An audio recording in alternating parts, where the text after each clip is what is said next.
शुक्रिया अदा करता हूं और आप सभी बच्चों को मैं एक गुजारिश करूंगा कि आज के चीफ गेस्ट के लिए खड़े होकर ताली बजाएंगे। शाबाश, सभी खड़े होकर एक बार जोरदार, सभी स्टाफ वालों को भी मैं बोलूंगा बहुत बहुत शुक्रिया, thank you so much. Please, ये मेरी दिली ख्वाहिश थी कि ऐसा इस तरीके का प्रोग्राम जो है बनी में होना चाहिए, क्योंकि तकरीबन हम हर जगह देखते हैं, मीडियाज में देखते हैं, बड़े बड़े फंक्शंस में देखते हैं कि किसी जगह कोई प्राउड मूवमेंट होता है तो हम वहाँ के लोगों को, वहाँ के जो अचीवर्स होते हैं उनको सम्मानित करते हैं। ये हमारे अचीवर्स हैं, यही है हमारे प्राइड, ये बच्चे हमारा भविष्य हैं, यही है हमारा उज्जवल भारत। आज हम इनका सम्मान कर रहे हैं और मैं उम्मीद करता हूं अगली बार ये चेयरों की गिनती ज्यादा होनी चाहिए। आज अगर ये चेयरें 10 हैं तो कल को ये चेयरें 20 होनी चाहिए और ये सिलसिला तब तक बढ़ता जाए और जब तक कि ये सिलसिला हर एक बच्चा बनी का टॉपर की लिस्ट में ना आ जाए। और इस भागदौड़ में, इस सारे कश्मकश में कोई अहम रोल निभाता है तो वो है स्कूल के टीचर्स। एक बच्चे को तराशने में सबसे ज्यादा अगर किसी का अहम रोल रहता है तो वो टीचरों का रहता है। टीचरों के हाथ एक गिल्ली मिट्टी आती है, एक गिल्ली हुई मिट्टी जिसकी कोई ना आकार है, कुछ नहीं है, ना शक्ल है, कुछ नहीं है, लेकिन टीचर उसको आकार देता है, उसको बदलता है, उसको एक पहचान देता है, उसको एक रुतबा देता है, वो उसको इस लायक बनाता है कि वो उसके मुकाबले आज एक चेयर पे बैठ जाए। ये एक टीचर की काबिलियत है। हम लोग कुछ भी कर सकते हैं, एक लीडर बहुत कुछ कर सकता है, एक प्राइम मिनिस्टर साहब बहुत कुछ कर सकते हैं, एक सीएम साहब बहुत कुछ कर सकते हैं, लेकिन चाहे प्रधानमंत्री साहब हैं, चाहे चीफ मिनिस्टर साहब हैं, चाहे एमएलए हैं, चाहे डीसी हैं, चाहे जज है, वो डॉक्टर्स नहीं बना सकते, वो इंजीनियर्स नहीं बना सकते, वो आईएएस ऑफिसर नहीं बना सकते, वो केएस ऑफिसर नहीं बना सकते। वो कोई कर सकता है और वो करने की जादू की छड़ी किसी के पास है तो वो टीचरों के हाथ में है। और मुझे गर्व है ऐसे टीचरों पे जिनकी बदौलत आज बच्चे यहां पे बैठे हैं, जिनकी बदौलत आज वो बच्चे उन चेयर्स पे बैठे हुए हैं जिन पे उनके उस्ताद बैठा करते थे। उन टीचरों ने उनको उस काबिल बनाया। लेकिन टीचर अपने से पूरी कोशिश करता है, मेहनत करता है। क्या आप लोग उस चेयर पे बैठना चाहते हो? बैठना चाहते हो इस चेयर पे? क्या आप चाहते हो कि अगली बार आप टॉपर बने? आप चाहते हो? जोर से बोलो, आप टॉपर बनना चाहते हो? ये लेकिन जिस दिन आपने ये सोचना बंद कर दिया कि नहीं हम वहां नहीं पहुंच सकते, नहीं ये हमारे बस की बात नहीं है, टीचर चाहे जितनी मर्जी कोशिश कर ले आप उस जगह नहीं पहुंच पाओगे। लेकिन अगर आप ये अपने मां बाप का नाम रोशन कर सकूं, अपने स्कूल का नाम रोशन करूं, बहुत खुशी होती है जब ये देख के कि जब मैं एक प्राइमरी स्कूल में गया, उस प्राइमरी स्कूल के एक चौथी पढ़ता बच्चा, 4th क्लास का बच्चा ये बोल रहा है कि मैं आईपीएस ऑफिसर बनना चाहता हूं। सोचिए, एक 4th क्लास का बच्चा आईपीएस बनना चाहता है और मैं शर्त से बोल सकता हूं कि बड़े बड़े 12th पढ़ते बच्चे भी आईपीएस का ड्रीम नहीं देखते होंगे, शायद उनको पता नहीं होगा कि आईपीएस क्या होता है। अगर एक 4th क्लास का बच्चा ये बोल रहा है कि मुझे आईपीएस बनना है तो सोच लो उसको समझ है कि आईपीएस क्या है। मैंने उसको पूछा कि आईपीएस बनना है या आईएएस बनना है या केएएस बनना है, जेकेएस बनना है?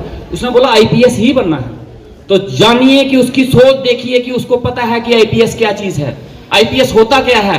अगर चौथी बच्चे की सोच ये है तो यकीन मानिए कि वो एक दिन आईपीएस जरूर बनेगा। अपनी सोच का दायरा इतना बड़ा कर दीजिए कि ये आसमान आपकी सोच के आगे छोटा पड़ जाए। अपनी उम्मीदों की सोच, अपने एम, अपने गोल्स इतने बड़े कर दो कि ये आसमान भी आपके आगे छोटा, तिनके के समान दिखने शुरू हो जाए। जिस दिन आप ये सोच बढ़ाने शुरू कर दोगे, मैं कहता हूं जमाना आपके पांव पे गिर जाएगा। ये जमाना भी आपको मानेगा और आपकी काबिलियत को मानेगा। आप लोगों को हमेशा गिराने के लिए लोग लगे रहेंगे, बहुत से लोग आपको गिराने में लगेंगे, आपको खींचने में लगेंगे। वो चाहेंगे कि आप उस मुकाम पे ना पहुंचो, लेकिन आपकी काबिलियत ही वही होगी कि आप उन सबको फेल करके उस मुकाम पे पहुंच के दिखा दो। वो आपकी काबिलियत होगी। लाइफ में कभी हार मत मानना, ये बात याद रखना, कभी हार मत मानना। जिस क्षण ये लग भी जाए कि मैं हारने वाला हूं, उस वक्त भी हार मत मानना। जब आपको ये लगे कि मेरी उम्मीदें टूट रही हैं, मैं बिखर रहा हूं, शायद इसके आगे मैं कुछ ना कर सकूं, उस वक्त भी हार मत मानना और कोशिश करते रहना, और यकीन मानिए आप जरूर जीतोगे। हमेशा पॉजिटिव अप्रोच रखना, जीत की सोच रखना और कुछ करने की सोच रखना। और अगर आप ये सोच रखते हैं जगह, और मेरी लाइफ में जब मैं निराश हो जाता हूं, जब मैं थक जाता हूं, मैं हार जाता हूं, दुनिया से लड़ते लड़ते, अपने अपोजिशन से लड़ते लड़ते, तो मैं अकेले में बैठता हूं। मैं किसी के पास बैठ के उससे राय नहीं लेता, मैं अकेले में बैठता हूं। किसी सुनसान जगह पे चला जाऊंगा या कमरे में बंद कर लूंगा खुद को, और मैं वहां पे बैठ के सोचता हूं, विचार करता हूं कि क्या किया जाए, कैसे इस सिचुएशन से बाहर निकला जाए। और यकीन मानिए मुझे हल मिलता है। क्योंकि मैं वो हल ढूंढता हूं, मैं हार नहीं मानता। और एक बड़ी अच्छी स्टोरी है, मैंने शायद आपको सुनाई भी है, आपको शायद पता भी होगी, शायद नहीं पता हो। मैं एक मेंढक की स्टोरी, आपको पता है, सुनिए आपने मेंढक की स्टोरी, मैं आपको एक बार फिर से सुनाता हूं। एक मेंढक था, वो क्या हुआ कि एक पेड़ के ऊपर चढ़ने लगा। पेड़ के ऊपर जैसे ही चढ़ने लगा तो उसके बाकी दोस्त मेंढक आ गए। अब उसने देखा, बाकी मेंढकों ने देखा कि ये पागल है, बेवकूफ नलायक आदमी पेड़ के ऊपर कहां चढ़ रहा है, ऐसे मरेगा कहीं। तो मेंढक ने उनकी तरफ देखा, हंसने लगा और पेड़ पे चढ़ने शुरू हो गया। थोड़ा सा ऊपर गया तो लोग, थोड़े से मेंढक और इकट्ठे हो गए।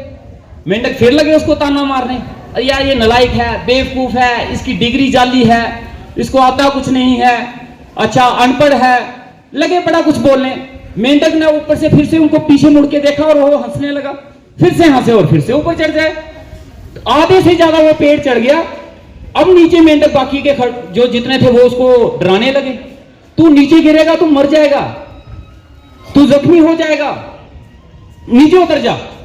उसने फिर पीछे देखा और उनके ऊपर फिर से हंसा और फिर से ऊपर चढ़ गया। ऐसे ऐसे करता, वो बोलते जाए, वो ताना मारते जाए, वो कुछ कुछ बोलते जाए, उसके ऊपर नेगेटिव बातें करते जाए। मेंढक बार बार उनको देखता था, स्माइल करता था, ऊपर चढ़ जाता। करते करते करते वो टॉप पे पहुंच गया। एक दिन मेंढक जब टॉप पे पहुंचा, वो सारे मेंढक जो नीचे बैठे थे, जो उसको कोई गालियां निकालते थे, कोई नलायक बोलते थे, कोई अनपढ़ बोलते थे, कोई कुछ बोलते थे, वो उसके लिए तालियां बजाने शुरू हो गए। कोई कहने लगा, यार ये तो मेरा दोस्त था, यार ये तो मुझे पता था बड़ा इंटेलिजेंट है, ये जरूर करेगा। वो कोई बोले ये तो मेरा चाचा लगता है, कोई बोले मेरा मामा लगता है, कोई बोलता है मेरा भाई लगता है, सारे लगे उसके लिए कुछ ना कुछ बोलने। मेंढक फिर देखे और फिर से हंसने शुरू हो गए। अब मेंढक उनको देख के हंसता क्यों था और वो ऊपर पहुंचा कैसे? मेंढक बहरा था, समझे? मेंढक को सुनाई कुछ नहीं देता था। मेंढक को जो जो बातें बोल रहे थे, जब नीचे से वो हाथ खड़ा कर करके ऐसे बोल रहे थे, तो मेंढक को लग रहा था ये बोल रहे हैं कि शाबाश ऊपर चढ़ जा, ऊपर चढ़ जा। वो यही सोच के ऊपर चढ़ गया और वो टॉप पे पहुंच गया। इसीलिए लाइफ में कभी आपको ऊपर पहुंचना है तो बहरे बन जाओ, उनकी बातें मत सुनो। जो लाइफ में आपको डिमोरलाइज करने की कोशिश करते हैं, जो गिराने की कोशिश करते हैं, जो ताना मारते हैं, आप बहरे हो जाओ, उनको बोलने दो जो बोलते हैं। सुननी नहीं है उनकी, अपनी करनी है। और वही लोग जो आज आपको ताना मारते हैं, कल को आपके साइड पे बैठ के सेल्फी लेंगे। ये बात याद रखना। और ये आप कर सकते हो, ये आप में काबिलियत है। इसलिए अपने दुश्मनों को जवाब अपनी काबिलियत से दो, अपने दुश्मनों को जवाब अपनी मेहनत से दो, उस गोल पे पहुंच के। और कभी भी ये मत सोचो, कभी किसी को सहारा मत बनाओ। लाइफ में कभी किसी को सहारा मत बनाओ। जो आज आपको सहारा दे रहा है ना, वो तभी तक सहारा देगा जब तक उसको सहारा देने से फायदा है। जिस दिन उसे लगा यार इसका सहारा, ये सहारा जिसको दे रहा हूं इसका तो बोझ पड़ रहा है मेरे पे, वो अपना सहारा उसी वक्त खींच लेगा। और अगर आप उस पर डिपेंड होंगे तो आप गिर जाओ। इसलिए किसी को अपना सहारा मत बनाओ। अपनी लाइफ में एक गोल सेट करो, अपनी लाइफ में एक मोटिव रखो, एक आइडियल बनाओ। सोच लो कि मुझे B.R. अम्बेडकर साहब बनना है। सोच लो लाइफ में कि मुझे अब्दुल कलाम जी जैसा बनना है। उनका एक फोटो लगा के अपने घर में रखिए और उनके बारे में पढ़िए कि वो लाइफ में करते क्या थे। उनको पढ़ो, उनको समझो, उनकी अचीवमेंट को देखो, लेकिन बनना खुद का, अपना नाम अपना बनाना है, नाम अपना बनना चाहिए। Kitty party, birthday party, anniversary party या फिर फैमिली डिनर और स्वादिष्ट खाने की आप कर रहे हैं तलाश, फिर आपको कहीं और क्यों है जाना। जब आपके बनी में इंजीनियर फूड प्लाजा रेस्टोरेंट है ना, तो दूर जाने की आपको नहीं है जरूरत। यहाँ पर आप ले सकते हैं भरपूर स्वादिष्ट लजीज खानों का आनंद। यहाँ आपको मिलेगी हर खाने में भारतीय संस्कृति। इंजीनियर फूड प्लाजा रेस्टोरेंट में केक्स, बर्गर, सैंडविच, पिज्जा का भी आप ले सकते हैं आनंद। इसके साथ यहाँ पर होम डिलीवरी भी है उपलब्ध। तो ज्यादा जानकारी के लिए कॉल करें 8082722223 पर।